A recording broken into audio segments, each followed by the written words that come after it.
Hello दोस्तों, कैसे हैं आप लोग। उम्मीद करते हैं कि आप लोग अच्छे होंगे, स्वस्थ होंगे।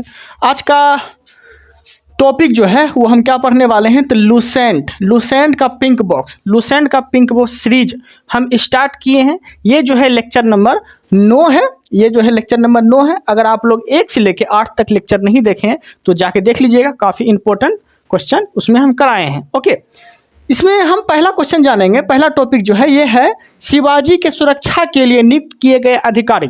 शिवाजी के सुरक्षा के लिए नियुक्त किए गए अधिकारी, जिसमें एक नाम हुआ करता था हवलदार।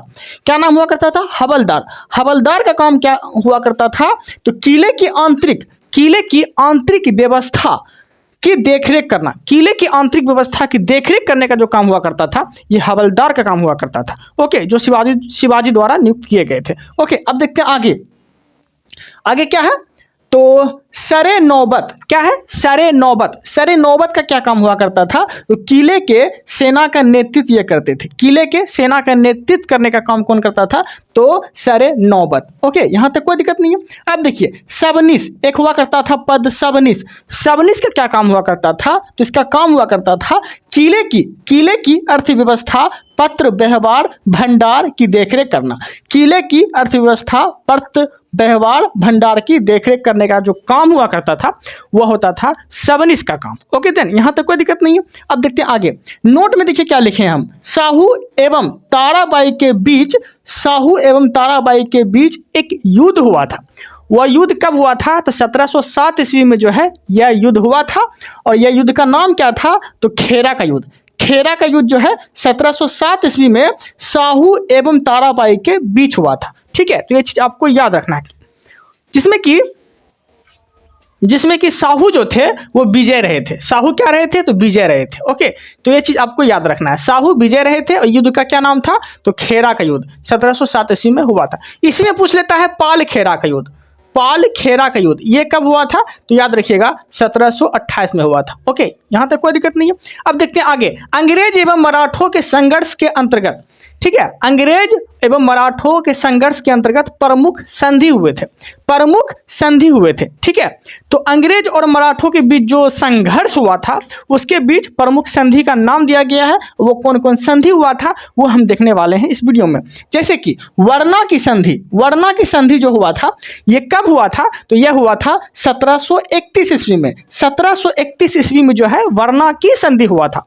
ओके देन, यहीं पे याद करने का प्रयास करिएगा। ओके, अब देखिए संगोला की जो संधि हुआ था यह हुआ था 1750 ईस्वी में। कब हुआ था 1750 ईस्वी में जो है यह संगोला की संधि हुआ था। ओके, यहां तक कोई दिक्कत नहीं है। अब देखते हैं आगे जो संधि है वह है सूरत की संधि कब हुआ था तो यह हुआ था 1775 में। कब हुआ था 1775 ईस्वी में सूरत की संधि हुआ था। तो ये सूरत की जो संधि हुआ था ये अंग्रेज और मराठों के संघर्ष के अंतर्गत हुआ था संधि। ओके, ये याद रखिएगा। ओके, तो ये टॉपिक दूसरा है, वो टॉपिक दूसरा है। सूरत की संधि एक और देता है तो वो अलग है, वो ये अलग है। ओके, तो सूरत की संधि कब हुआ था तो 1775 में हुआ था सूरत की संधि।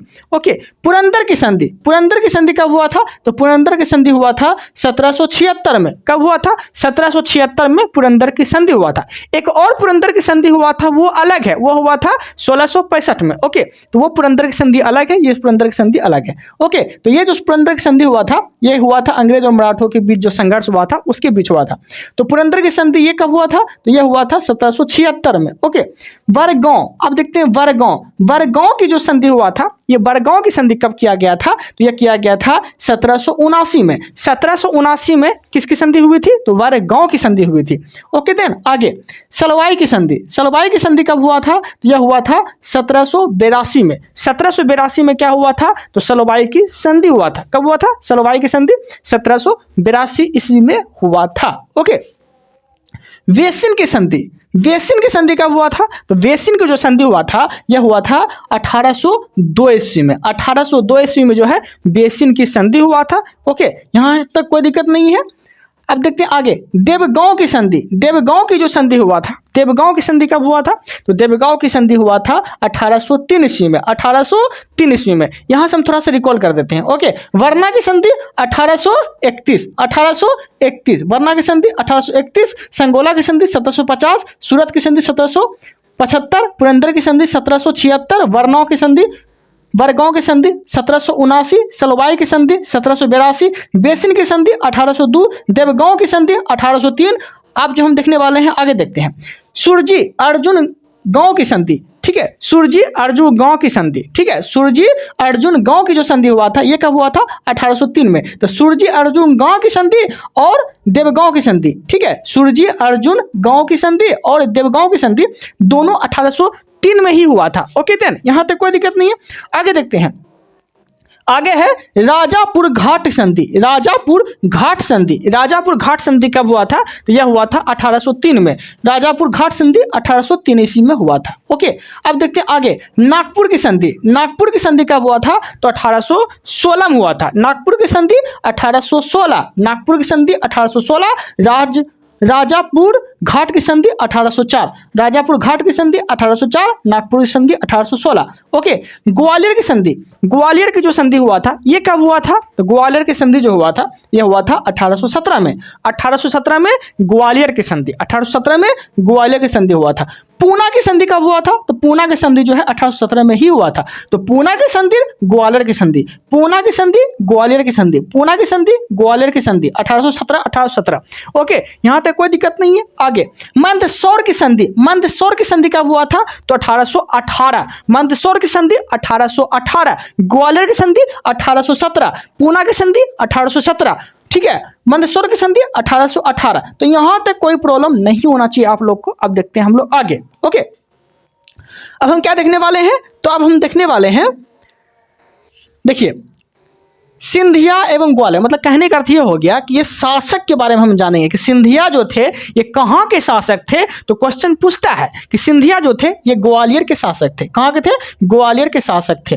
होलकर कहाँ के थे? तो ये इंदौर के शासक थे। होलकर इंदौर के शासक थे। ग्वालियर, सिंधिया ग्वालियर के शासक थे। सिंधिया ग्वालियर के शासक, होलकर इंदौर का शासक था। गायकवाड़ बड़ोदरा का शासक था। गायकवाड़ बड़ोदरा। भोसले नागपुर का शासक था। भोसले नागपुर का शासक था। पेशवा पुणे का शासक था। ओके, यहां तक कोई दिक्कत नहीं है। फिर से रिकॉल करते हैं, सिंधिया ग्वालियर का शासक था। होलकर इंदौर का शासक था। गायकवाड़ बड़ोदरा का शासक था। भोसले नागपुर शासक था। पेशवा पुणे का शासक था। तो ये सब क्वेश्चन आपके लिए इंपॉर्टेंट हो जाता है एग्जाम के पर्पज से। ओके, आगे देखते हैं। अब जो है आधुनिक भारत के बारे में जानेंगे, जिसमें कि हम लोग मुगलों से स्वतंत्र होने वाले एवं राज्य एवं संस्थापक के बारे में जानेंगे। ठीक है, मुगलों से स्वतंत्र होने वाले जो राज हुए थे उस वक्त, जो स्वतंत्र हुआ था, उसके संस्थापक के बारे में हम लोग जानेंगे।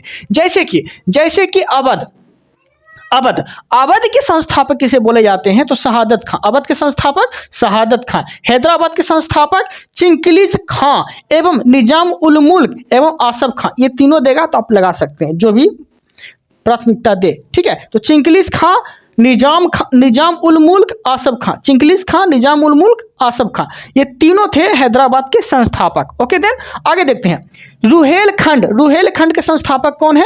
तो वह जो है वीर दाऊद एवं अली मोहम्मद खां। वीर दाऊद एवं अली मोहम्मद खां जो थे ये रुहेलखंड के संस्थापक थे। रुहेलखंड के संस्थापक वीर दाऊद एवं अली मोहम्मद खां जो है ये रुहेलखंड के संस्थापक थे। तो यहां तक कोई दिक्कत नहीं है, एक बार रिकॉल कर देते हैं। ओके, अवध का शहादत खां, हैदराबाद का चिंगलिज खां एवं निजाम उल मुल्क, आसफ खां। रुहेलखंड का वीर दाऊद एवं अली मोहम्मद खां। ओके देन, यहां तक कोई दिक्कत नहीं है। अब देखते हैं हम लोग आगे। ओके, अब यहां है बंगाल के संस्थापक कौन थे? तो वह मुर्शिद कुली खां। बंगाल के संस्थापक मुर्शिद कुली खां। कर्नाटक के संस्थापक सादुल्ला खां। कर्नाटक के संस्थापक सादुल्ला खां। भरतपुर के संस्थापक चूड़ामल एवं बदन खां। भरतपुर के संस्थापक चूड़ामल एवं बदन खां। भरतपुर के संस्थापक चूड़ामल एवं बदन खां थे। कर्नाटक का सादुल्ला खां, बंगाल का मुर्शिद कुली खां। ये सब जो है ये संस्थापक थे जो मुगलों से जब ये स्वतंत्र हुआ था राजा। ओके, यहां तक कोई दिक्कत नहीं है। अब हम क्या जानने वाले हैं? तो अब हम जानेंगे उत्तर मुगल कालीन सम्राट के शासनकाल। ठीक है, ये शासनकाल जो है ये कब से कब तक ये शासक रहे थे।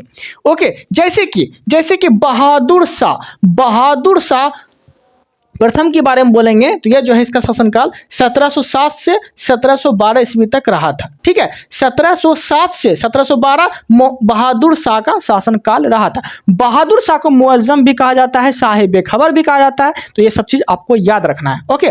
जहांदार शाह जो है, जहांदार शाह को लंफट मूर्ख भी कहा जाता है, ये चीज भी आपको याद रखना है। ओके। और जहांदार का जो शासनकाल था यह था 1712 से 1713। 1712 से 13 जहांदार शाह, बहादुर शाह का बोलेगा 1707 से 12, जहांदार शाह का 1712 से 13, ये सब चीज आपको याद रखना है जो कि क्रम में है। ओके। फर्रुखसियर का शासनकाल कब से कब तक रहा था? तो 1713 से 1719, 1713 से 19 फर्रुखसियर का शासनकाल रहा था। मोहम्मद शाह का शासनकाल कब से कब तक रहा था?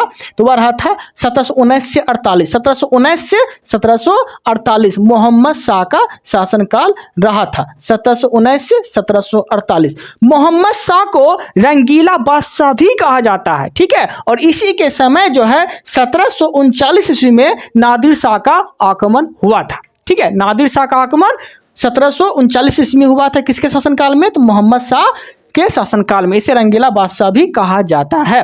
ओके। और अंतिम मुगल सम्राट, अगर आपसे बोलेगा कि अंतिम मुगल सम्राट जो मयूर सिंहासन पर बैठने वाला अंतिम मुगल सम्राट कौन थे, अंतिम शासक कौन थे, तो वह थे मोहम्मद शाह रंगीला। और मोहम्मद शाह रंगीला के पास जब मयूर सिंहासन था तो इससे छीन के 1739 में वो नादिर शाह मतलब लेके चला गया। ओके। आगे अब देखते हैं अहमद शाह का शासनकाल कब से कब रहा था? तो 1748 से 54, 1748 से 54 जो है अहमद शाह का शासनकाल रहा था। ओके। देन आगे देखते हैं आलमगीर द्वितीय का 1754 से 59, आलमगीर द्वितीय का 1754 से 59 रहा था। आलमगीर द्वितीय 1754 से 59। अहमद शाह का 1748 से 54, अहमद शाह 1748 से 54, आलमगीर द्वितीय 1754 से 59। ओके। देन यहां तक कोई दिक्कत नहीं है। आगे देखते हैं शाह आलम द्वितीय, इसका शासनकाल कब से कब रहा था? तो 1759 से 1806, 1759 से 1806 शाह आलम द्वितीय, 1759 से 1806 शाह आलम द्वितीय। आलमगीर द्वितीय 1754 से 59, शाह आलम द्वितीय 1759 से 1806, यहां तक कोई दिक्कत नहीं है। अकबर द्वितीय देखते हैं, अकबर द्वितीय का शासनकाल कब से कब रहा था? तो 1806 से 1837, 1806 से 1837 अकबर द्वितीय का शासनकाल रहा था। ओके। राजा, अब आपसे क्वेश्चन पूछेगा कि राम राय को राजा की उपाधि किसने दिया था? तो अकबर द्वितीय ही दिया था। राम राय को राजा की उपाधि अकबर द्वितीय ही दिया था, ठीक है। यहां तक कोई दिक्कत नहीं है।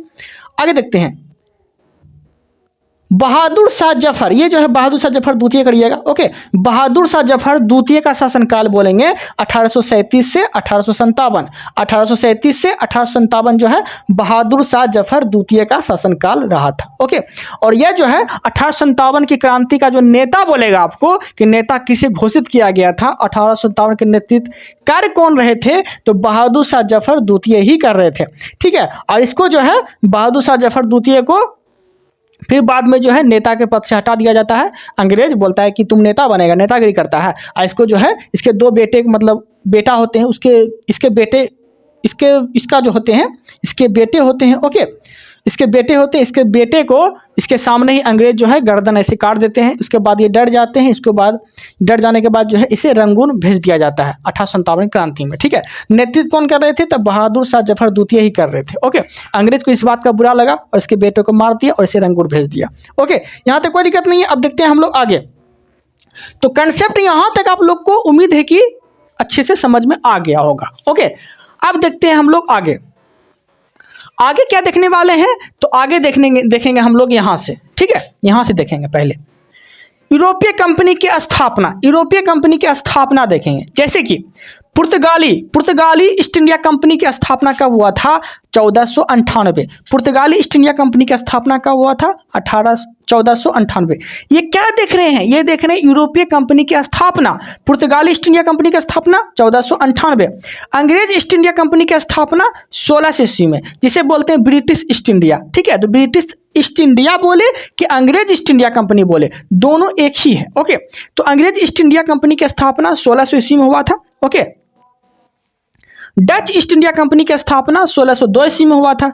डेनिश ईस्ट इंडिया कंपनी की स्थापना 1616 में हुआ था। कब हुआ था? 1616 में हुआ था। कब हुआ था? 1616 में। फिर से बोल देते हैं, पुर्तगाली 1498, अंग्रेज 1600, Dutch 1602, Danish east India company 1616। तो यहाँ तक कोई दिक्कत नहीं होना चाहिए। आगे देखते हैं, फ्रांसीसी ईस्ट इंडिया कंपनी की स्थापना 1664, फ्रांसीसी ईस्ट इंडिया कंपनी की स्थापना 1664, स्वीडिश ईस्ट इंडिया कंपनी की स्थापना 1731, 1731। ओके देन, यहाँ तक कोई दिक्कत नहीं है। अगर आप क्रम से याद रखना चाहते हैं तो एक ट्रिक याद रखिएगा। ये ट्रिक क्या है? तो पेड कर दे फीस, पेड कर दे फीस। फी से हो गया पुर्तगाली, ठीक है, जो पहले आए थे, मतलब किसके लिए? तो यूरोपीय कंपनी की स्थापना करने के लिए। ओके, तो पी से हो गया पुर्तगाली, ई से हो गया अंग्रेज, ई से हो गया अंग्रेज मतलब इंग्लिश बोलते हैं। ओके, डी से हो गया डच, और कर जो है ना, कर ये साइलेंट है, इसका कोई मान नहीं। ओके, दे मतलब हो गया डेनिश, फी है ना, फी से हो गया फ्रांसीसी, और एस से हो गया सो से स्वीडिश। ठीक है, तो ट्रिक क्या बोले? पेड कर दे फीस। पी से पुर्तगाली, ई से अंग्रेज, डी से डच, और कर जो है ये साइलेंट है, डे से डेनिश, फी से फ्रांसीसी, सो से स्वीडिश। तो इस तरह से आप याद रख सकते हैं। यहाँ तक कोई दिक्कत नहीं है। उम्मीद है कि आप लोग को अच्छे से समझ में आ गया होगा। अब हम क्या देखने वाले हैं? तो यूरोपीय कंपनी की प्रथम फैक्ट्री देखेंगे कि पुर्तगाली जो प्रथम फैक्ट्री स्थापित किया था भारत में, ये कब किया था? तो ये किया था, कब किया था? कोचिन में किया था। कब किया था? कोचिन में किया था 1503 ईस्वी में। तो पुर्तगाली जो है, पुर्तगाली प्रथम फैक्ट्री कहाँ स्थापित किया था? तो कोचिन में। कब, कहाँ किया था? कोचिन में स्थापित किया था। कब? तो 1503 ईस्वी में। 1503 ईस्वी में कहाँ स्थापित किया था? कोचिन में स्थापित किया था। कौन? तो पुर्तगाली। डच कब स्थापित किया था अपनी फैक्ट्री? तो मसूलीपट्टनम में स्थापित किया था। कब किया था? 1602 ईस्वी में किया था। 1602 ईस्वी में मसूलीपट्टनम में कौन किया था? डच स्थापित किया था। अंग्रेज जो है मसूलीपट्टनम में कब स्थापित किया था? 1611 ईस्वी में। 1611 में मसूलीपट्टनम में, और 1611 में मसूलीपट्टनम में अंग्रेज किया था। ठीक है, यहां तक कोई दिक्कत नहीं है। आगे, डेनिश जो है प्रथम फैक्ट्री कहाँ स्थापित किया था? ट्रावनकोर में स्थापित किया था। और कब किया था? तो 1602 ईस्वी में। डेनिश ट्रावनकोर में 1602 ईस्वी में फैक्ट्री स्थापित किया था। फ्रांसीसी जो है ये कब स्थापित किया था? तो 1668 में फ्रांसीसी स्थापित किया था अपनी पहली फैक्ट्री। और कहाँ पे? तो सूरत में। कहाँ पे? तो सूरत में। फिर से रिकॉल कर देते हैं, पुर्तगाली कोचिन में स्थापित किया था अपनी फैक्ट्री। कब? तो 1503 ईस्वी में। डच कब स्थापित किया था? 1605 में। कब, कहाँ पे किया था? तो मसूलीपट्टनम में किया था। अंग्रेज कब स्थापित किया था? 1611 में। कहाँ किया था? तो मसूलीपट्टनम में किया था। डेनिश कब स्थापित किया था? 1620 ईस्वी में ट्रावनकोर में स्थापित किया था। यहां तक कोई दिक्कत नहीं है। तो मसूलीपट्टनम में 2 गो स्थापित किया था। डच बोलेगा मसूलीपट्टनम में कब किया था? 1605 में। अंग्रेज बोलेगा मसूलीपट्टनम में कब किया था? तो 1611 में किया था। ओके, तो अंग्रेज और डच जो है दोनों फैक्ट्री जो है मसूलीपट्टनम में ही स्थापित किया था। अंग्रेज 1611, डच 1605 में स्थापित किया था। ओके, यहां तक कोई दिक्कत नहीं है। अब देखने वाले हैं बंगाल के नवाब के बारे में हम लोग जानेंगे, जिसमें कि बंगाल का प्रथम नवाब अगर बोल दिया आपसे तो कौन था? तो मुर्शिद कुली खां। ओके, और इसका शासनकाल कब से कब रहा था? तो 1713 से 1727। 1713 से 1727 जो है ये मुर्शिद कुली खां का शासनकाल रहा था। मुर्शिद कुली खां का शासनकाल 1713 से 1727 तक रहा था। ओके, उसके बाद आया सुजाउद्दौला। इसका शासनकाल कब से कब रहा था? तो 1727 से 1739। 1727 से 1739 सुजाउद्दौला का शासनकाल रहा था। आगे देखते हैं सरफराज का शासनकाल कब से कब रहा था? तो 1739 से 1740। 1739 से 1740 तक जो है सरफराज खां का शासनकाल रहा था। ये टोटल जो है ना टॉपिक आप लोग के लिए रिवीजन, कहीं ना कहीं रिवीजन बेच है। ओके, क्योंकि बीपीएससी का एग्जाम तय हो गया है 13 दिसंबर को। ये तिथि निर्धारित हो गई है कि मतलब 13 दिसंबर को एग्जाम हो जाएगा। तो ये सब जो क्वेश्चन है ना, ये मोस्ट इंपॉर्टेंट है, और खासकर लूसेंट का पिंक बॉक्स जो कि क्वेश्चन आता ही आता है। ओके, तो रिवीजन बेच है, थोड़ा फास्ट में लेके चल रहे हैं और जल्द से जल्द प्रयास करेंगे कि इसको खत्म करें। ओके, देखिए अलबर्दी खां का शासनकाल कब से कब रहा था? तो 1740 से 1756। 1740 से 56। यहां से फिर से रिकॉल करते हैं, मुर्शिद कुली खां का 1713 से 27 शुजाउद्दौला का 1727 से 39, सरफराज खां का 39 से 40, 1739 से 40, अलबर्दी खां का 1740 से 1756। शुजाउद्दौला तो यहाँ है, शुजाउद्दौला का 1727 से 39, और यहाँ है सिराजुद्दौला, यहाँ क्या है सिराजुद्दौला। ओके, तो 1756 से 1757, 1756 से 1757, ठीक है। ब्लैक होल की घटना बोलेगा कब हुआ था, 1756 में हुआ था। कब हुआ था, 1756 में ब्लैक होल की घटना हुआ था, और ये सिराजुद्दौला के नेतृत्व में हुआ था। ओके, तो सिराजुद्दौला का शासनकाल 1756 से 1757। ओके, यहां तक कोई दिक्कत नहीं है।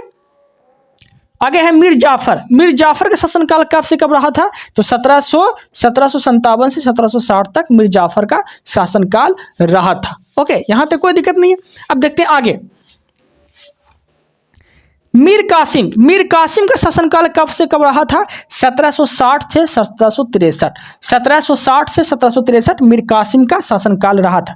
फिर से मीर जाफर बनता है, अंग्रेज के नेतृत्व में काम करता है, चमचागिरी करता है मीर जाफर, और मीर जाफर की वजह से ये जो है सिराजुद्दौला की जान चली जाती है, वो हम युद्ध में पढ़ाएंगे। ओके, अब देखिए मीर जाफर फिर से आया था, तो 1763 से 1765 तक इसका शासनकाल रहा था। किसका, तो मीर जाफर का। ओके, यहां तक कोई दिक्कत नहीं है।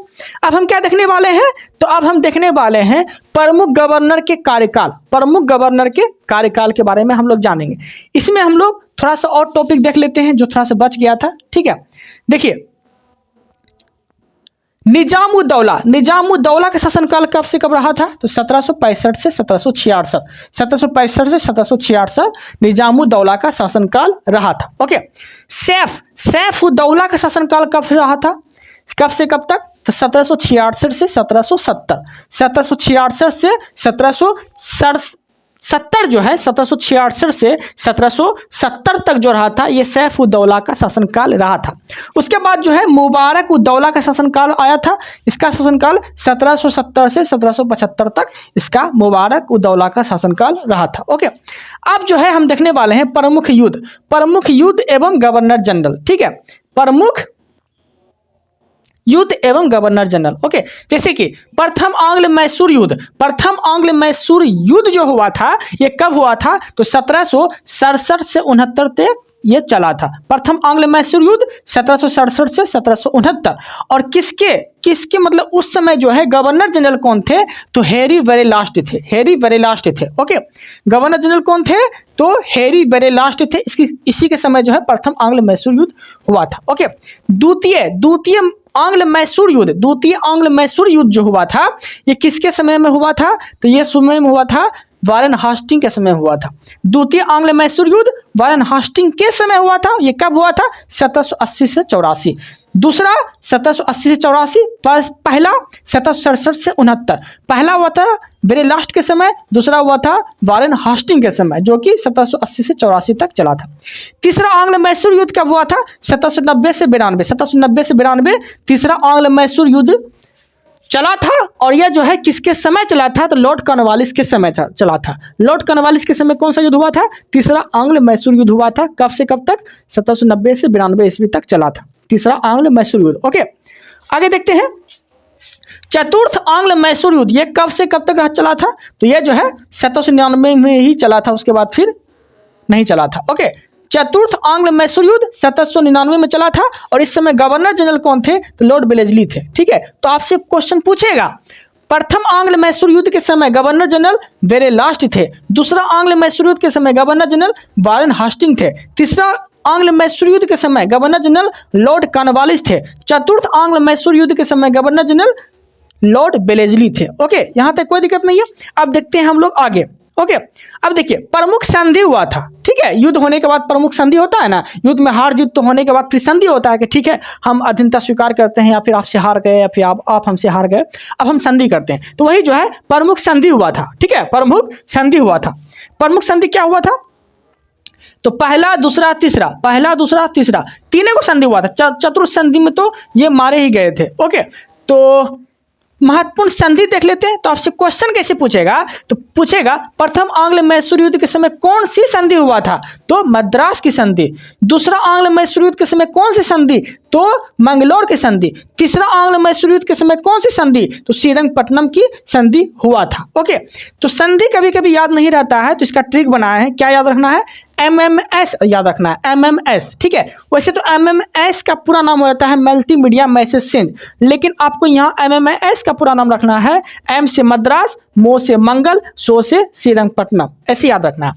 तो महत्वपूर्ण संधि की बात बोलेंगे तो यह जो है MMS आपको याद रखना है, मो से मद्रास की संधि, मतलब प्रथम आंग्ल मैसूर युद्ध के समय मद्रास की संधि, दूसरा आंग्ल मैसूर युद्ध के समय मंगलौर की संधि, तीसरा आंग्ल मैसूर युद्ध के समय श्रीरंगपट्टनम की संधि हुआ था। यहाँ तक कोई दिक्कत नहीं है। अब देखिए मद्रास की संधि जो हुआ था ये कब हुआ था, तो 1769 में हुआ था। कब हुआ था, 1769 में हुआ था। मंगलौर की संधि कब हुआ था, 1784 में हुआ था। मंगलौर की संधि 1784 में हुआ था। श्रीरंगपट्टनम की संधि कब हुआ था, तो 1792 में हुआ था, 1792 में हुआ था। मद्रास की संधि 1769, मंगलौर की संधि 1784, श्रीरंगपट्टनम की संधि 1792। तो ये सब क्वेश्चन जो था बहुत ही महत्वपूर्ण क्वेश्चन आप लोग के लिए लेके आए थे हम, ठीक है। ऐसे ही आप लोग रिविजन करते रहिएगा और वीडियो के माध्यम से आप लोग ऐसे ही कंटिन्यूटी बना के रखिएगा। देखिए अब हम क्या देखने वाले हैं, प्रमुख गवर्नर के कार्यकाल। जैसे कि पहला गवर्नर के बारे में जानेंगे, जो बंगाल का पहला गवर्नर था वह था लॉर्ड क्लाइव। इसका शासनकाल कब से कब तक रहा था, तो 1757 से 60 तक जो काल रहा था यह रहा था रॉबर्ट क्लाइव का। उसके बाद फिर ये पुनः बनता है 1765 से 67 में, ठीक है। उसके बाद अन्य गवर्नर जनरल बनाए गए थे वो स्थायी रूप से, जिसमें कि 1767 से 69 तक का जो कार्यकाल रहा था ये बेरे लास्ट का कार्यकाल रहा था। ओके, और 1767 से 69 में कौन सा युद्ध हुआ था, तो प्रथम आंग्ल मैसूर युद्ध हुआ था। इसके समय हैरी बेरे लास्ट का गवर्नर जनरल के रूप में काम किए थे। ओके, अब देखते हैं आगे। बेलास्ट का शासनकाल 1767 से 69, कार्टियर का शासनकाल 1769 से 72। कार्टियर का शासनकाल कब से कब तो रहा था, 1769 से 72। ओके, उसके बाद वारन हास्टिंग आए थे, 1772 से 74 तक रहे थे। उसके बाद फिर वारन हास्टिंग ही आए थे, 1774 से 85 ईस्वी तक इसका शासनकाल रहा था। ओके, उसके बाद जो है सर जॉन मैकफर्सन आए थे। उसके बाद जो है सर जॉन मैकफर्सन आए थे। इसके शासनकाल की बात बोलेंगे तो 1785 से 1786 तक रहा था। सर जॉन मैकफर्सन का शासनकाल 1785 से 86 तक रहा था। लेकिन इंपॉर्टेंट ये है आप लोग के लिए, याद रखिएगा, वारन हास्टिंग का शासनकाल 1784 से 1785 तक रहा था। वो अस्थायी रूप से गवर्नर जनरल बनाए गए थे, नियुक्त किए गए थे। किसको, तो सर जॉन मैकफर्सन को। ओके, ये सब चीज़ भी आपको याद रखना है। ओके, तो कंसेप्ट जो है आप लोग को कैसा लगा, कंटेंट अच्छा लगा कि बुरा लगा, सब जो है आप कमेंट में बता सकते हैं। ओके, अगर कोई डाउट रहता है तो कमेंट कर सकते हैं, और आप लोग को मेरा कंटेंट अच्छा लग रहा है तो चैनल को सब्सक्राइब कर सकते हैं आप, आपकी मर्जी। Okay, thank you, thanks for watching.